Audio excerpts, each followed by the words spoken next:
함께 읽겠습니다. 그리고 예수께서 제자들과 함께 무리를 불러놓고 그들에게 말씀하셨다. 나를 따라오려고 하는 사람은 자기를 부인하고 자기 십자가를 지고 나를 따라오라.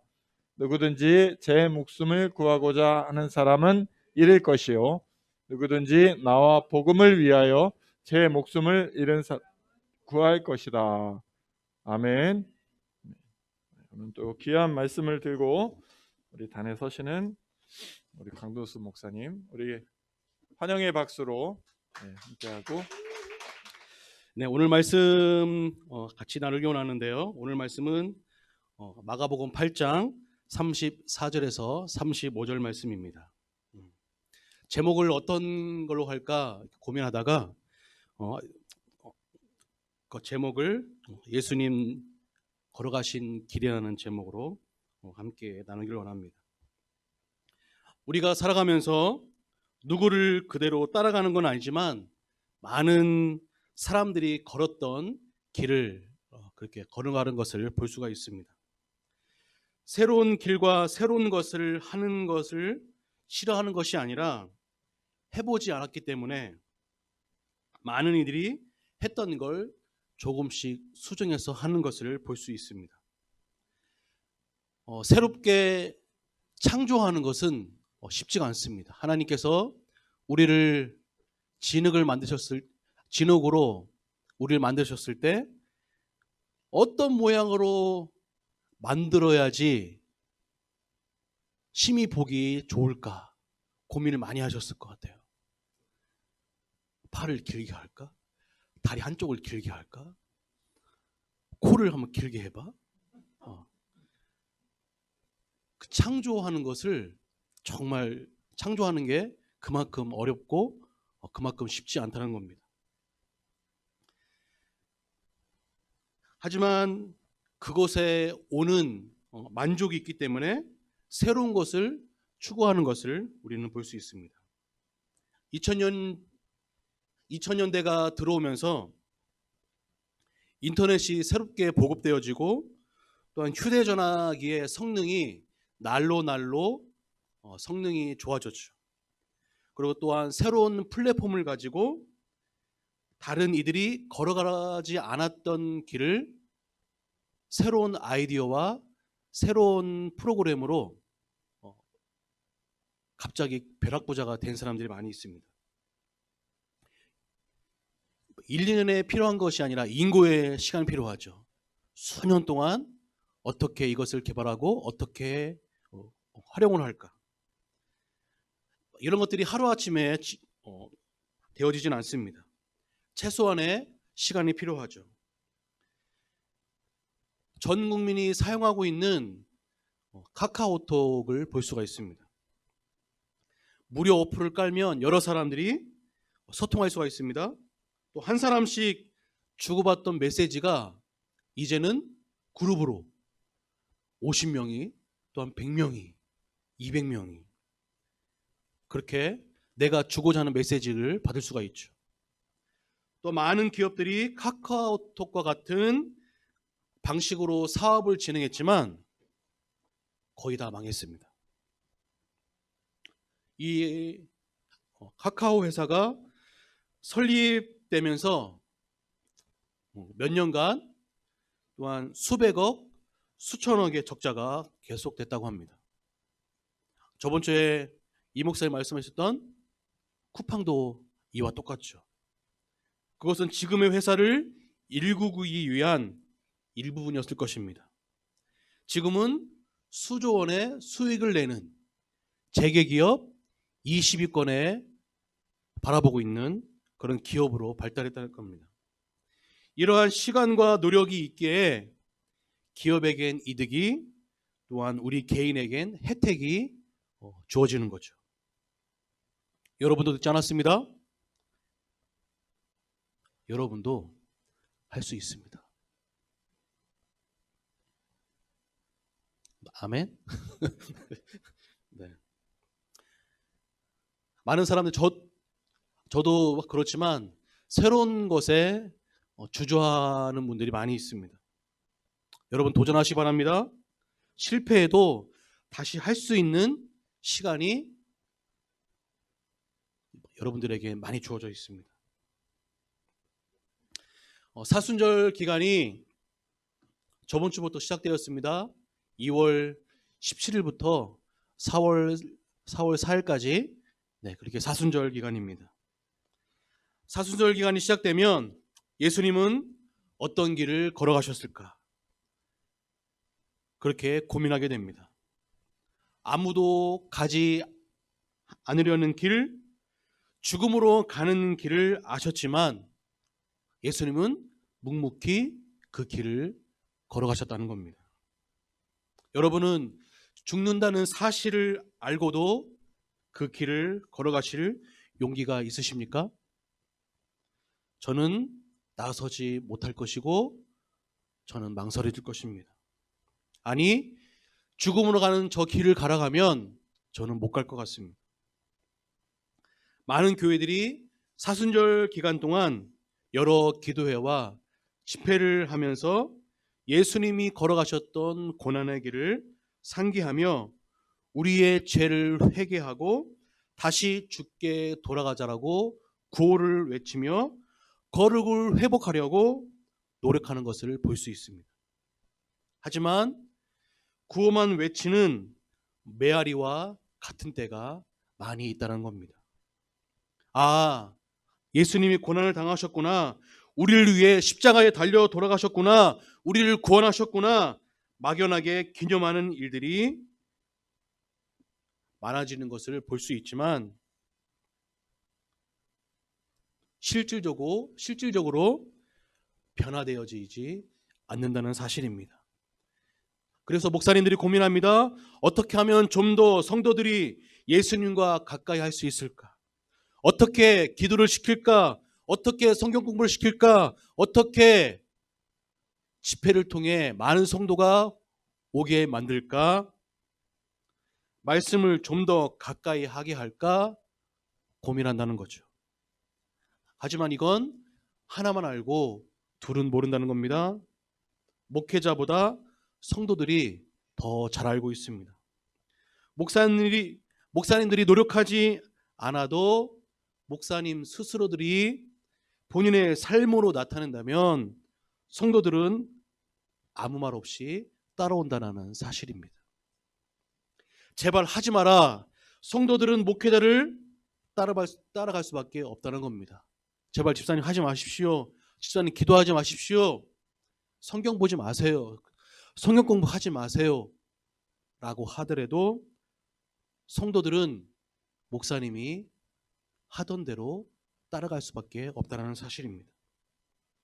우리 목회자들이 먼저 본을 보이고 실천해 간다면 우리 교회들은 다시 회복될 수가 있다는 사실입니다.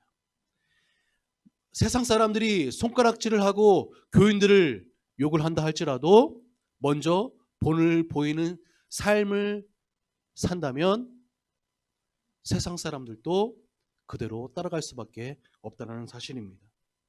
오늘 본문의 말씀을 보니 예수님께서 제자들과 예수님을 따르는 무리들을 불러놓고 말씀하고 있습니다.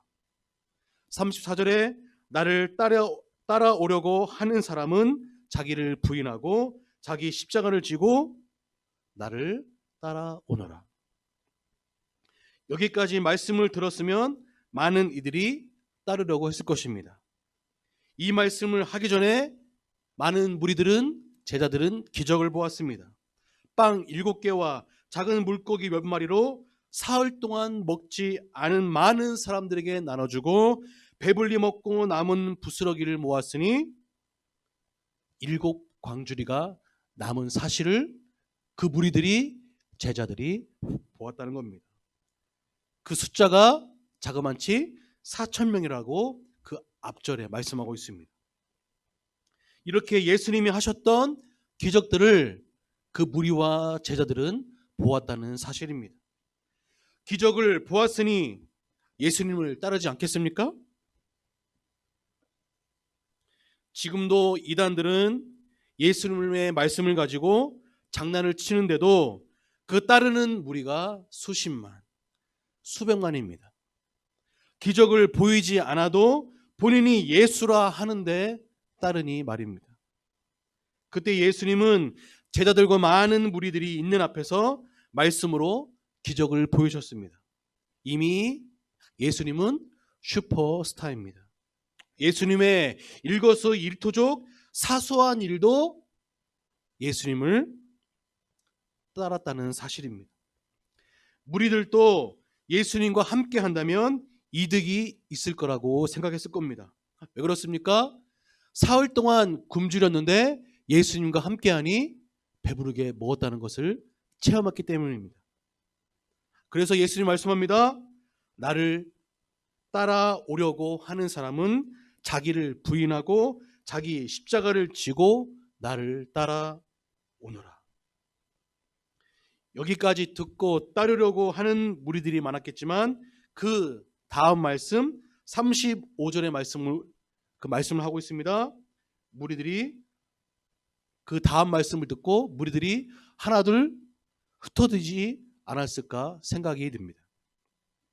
누구든지 제 목숨을 구하고자 하는 사람은 잃을 것이요 누구든지 나와 복음을 위하여 제 목숨을 잃는 사람을 구할 것이다. 여기서 망설여집니다. 목숨을 구하고자 하는 자는 잃을 것이다. 복음을 위하여 제 목숨을 잃는 사람은 구할 것이다. 또한 살 것이다. 무리들은 기적을 보았지 복음은 들어보지 못했습니다. 복음의 뜻이 무엇인지 분간을 못했을 것입니다. 제자들마저 예수님이 하신 말씀을 깨닫지 못하고 꾸중을 들었을 정도였는데 따르는 무리들은 오죽했을까 싶다는 겁니다.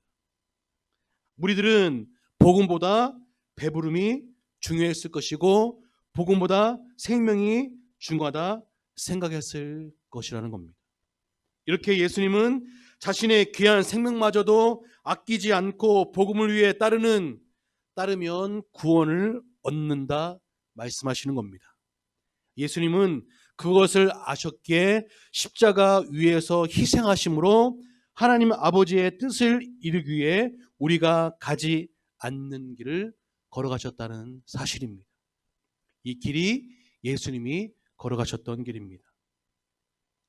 예수님은 많은 고난을 받고 버림바 되셨으며 십자가에서 죽으시고 우리를 위해 부활의 영광에 이르셨다는 겁니다. 한마디로 예수님의 삶은 십자가를 통한 영광이라는 겁니다.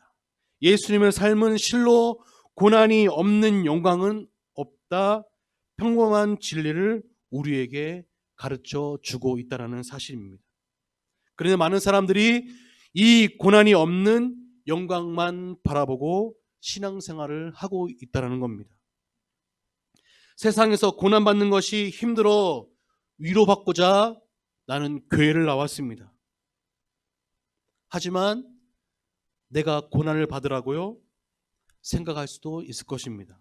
신앙생활하고 있는 내가 먼저 잘 돼야지 하나님께 영광 돌릴 수 있지 않겠습니까? 내가 먼저 잘 돼야 예수 그리스도를 믿지 않는 사람이 나를 보고 하나님께 돌아오지 않겠습니까? 라고 말을 하는 사람이 있을 겁니다. 하지만 그것은 큰 착각이라는 사실입니다.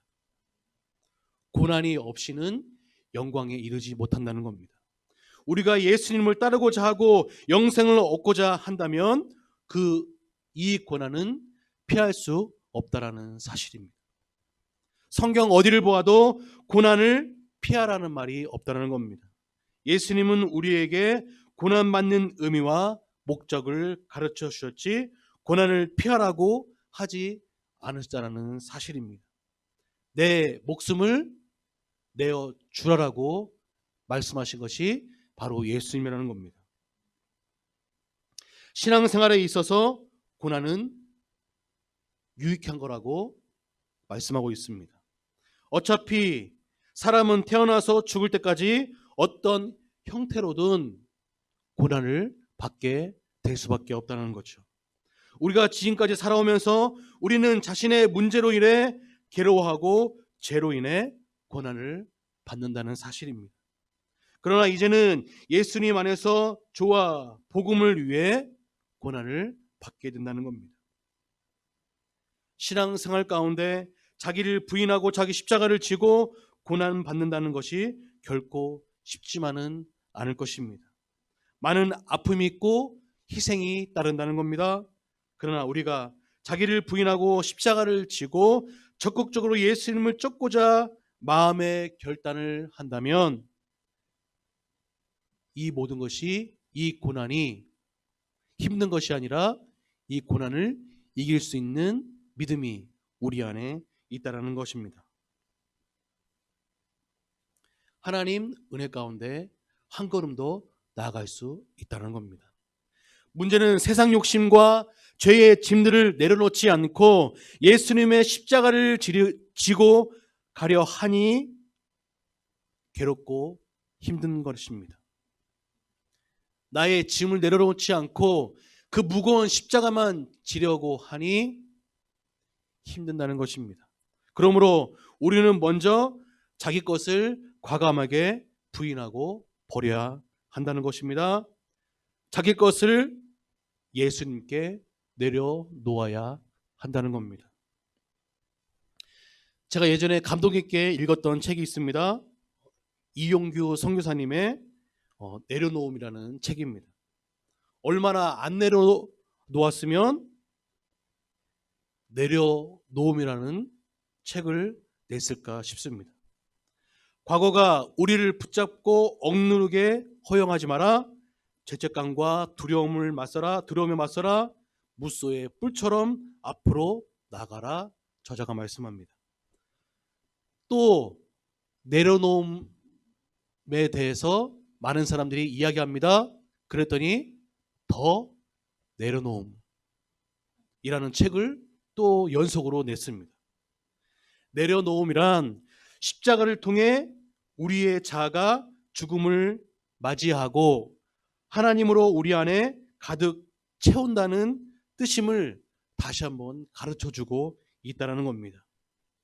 십자가를 통해 내 자아가 죽고 하나님 안에, 하나님을 내 안에 가득 채운다.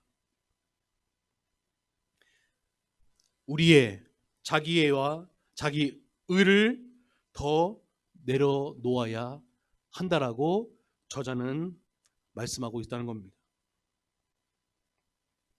물질에 대한 욕심, 결혼에 대한 이상, 인간적인 야심을 내려놓고 예수님이 주시는 말씀으로 나아갈 때 내가 경험하지 못한 은혜를 우리에게 주신다는 사실입니다. 경험하지 못한 일을 누구에게 말을 하겠습니까? 내가 체험하지 못한 일을 어떻게 다른 이들에게 말을 할 수가 있겠습니까? 우리가 다른 이들에게 말을 하는 것은 다 경험에서 온 것들, 내가 보았던 것들을 말을 한다는 사실입니다. 이것들이 조금 더 우리를 짓누르지 않을 것입니다. 우리의 죄로 인해 고난받고 괴로워하다가 죽을 수밖에 없는 우리들을 구원하신 예수님께 우리는 경배하며 찬양해야 한다는 겁니다. 우리가 순간순간 자기를 부인하고 자기 십자가를 지고 하나님이 주신 이 생명의 길, 영광에 이르는 고난의 길을 갈 수 있도록 우리는 늘 기도해야 한다는 겁니다. 누구든지 제 목숨을 구하고자 하는 사람은 잃을 것이요, 누구든지 나와 복음을 위하여 제 목숨을 잃는 사람을 구할 것이다라고 35절에 말씀하고 있다는 겁니다. 사람의 목숨은 온 천하를 주고도 바꿀 수 없을 만큼 소중하고 고귀한 것입니다. 여러분, 다른 사람을 위하여 여러분의 목숨을 내어줄 수 있으십니까? 쉽지 않을 것입니다.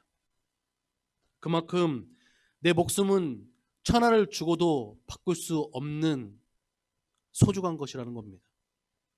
그래서 사람들은 자기 생명에 대한 강한 애착이 있습니다. 저희 할아버지가 90 중반에 돌아가셨는데 몸이 많이 안 좋으셨어요. 그래서 돌아가실 시간이 얼마 남지 않았구나 라고 생각이 들었습니다.